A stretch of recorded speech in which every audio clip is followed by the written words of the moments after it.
Cooker விசில மறந்து உணவு வீணாகி போச்சா? இனி அந்த கவலையே வேண்டாம். வழங்குகிறோம் உலகின் முதல் விசில் கவுண்டர் குக்கர், புதிய அல்ட்ரா குரோனோ. அல்ட்ரா என்றால் ஆரோக்கியம். Lion Arabian dates. இப்போ அது லயன் லயனா டே. இது தரும் ஆரோக்கியம் இயற்கையானது. லயன் லயனா பிரீமியம் டேட்ஸ். எந்த சமையலும் ருசி தேடும் ரகசியம். 20 ரூபாய். நீட் தேர்வு வினாத்தாள் கசிவு விவகாரம் டெல்லியை உலுக்கிக் கொண்டிருக்கிறது. கரப்பான்பூச்சி ஜனதா கட்சியினர் போராட்டம் ஒரு பக்கம், பார்லிமெண்டில் எதிர்க்கட்சியினர் அமளி மறுபக்கம் என டெல்லியில் பதற்றமான சூழல் நிலவுகிறது. கரப்பான்பூச்சி ஜனதா கட்சி போராட்டத்திற்கு மாணவர் அமைப்பினர் உட்பட பல்வேறு தரப்பில் இருந்தும் ஆதரவு குவிந்து வருகிறது. நாட்டு மக்களுக்கு, குறிப்பாக போராட்டத்தில் ஈடுபட்டுள்ள இளைஞர்களுக்கு மெசேஜ் சொல்ல விரும்பினார்.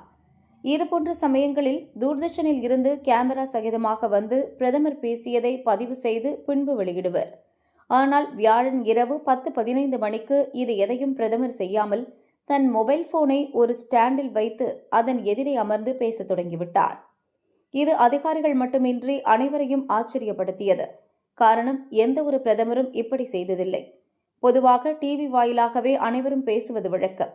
இந்த வீடியோவை இரவு 11 மணிக்கு மேல் தன் சமூக வலைதளங்களில் ஒன்றான இன்ஸ்டாகிராம் வாயிலாக பிரதமர் வெளியிட்டார்.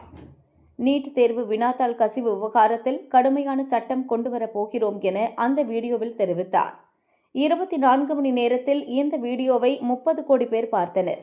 இதை அடுத்து மறுநாளும் இதேபோல் செல்ஃபி வீடியோவை வெளியிட்டு இளைஞர்களுக்கு பிரதமர் நன்றி தெரிவித்தார். இந்த வீடியோவையும் கோடிக்கணக்கானோர் பார்த்தனர். பார்லியில் மழைக்கால கூட்டத்தொடர் நடைபெறும் போது அறிவிப்புகளை நள்ளிரவில் இப்படி வெளியிடுவது தவறு என காங்கிரஸ் குற்றம் சாட்டியது. இந்த விவகாரத்தில் தீர்வு காண்பதற்கு பதில் இப்படி வீடியோ வெளியிட்டு செல்ஃபி பிரதமராகிவிட்டார். இதனால் எந்த பயனும் கிடையாது என மற்ற கட்சிகளும் கண்டனம் தெரிவித்தன.